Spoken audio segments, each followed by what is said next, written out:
ทุกคนดูดินะมันสวยมากว่ะผมอยากให้ทุกคนดูตอนนี้ผมอยู่ที่ผาชูธงนะครับอุทยานแห่งชาติภูหินร่องกล้ามึงคือมันสวยมากสวยจนแบบ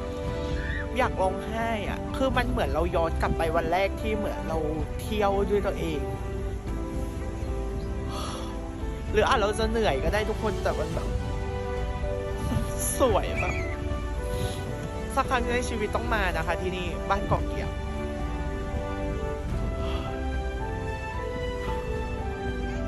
วิวช่ำ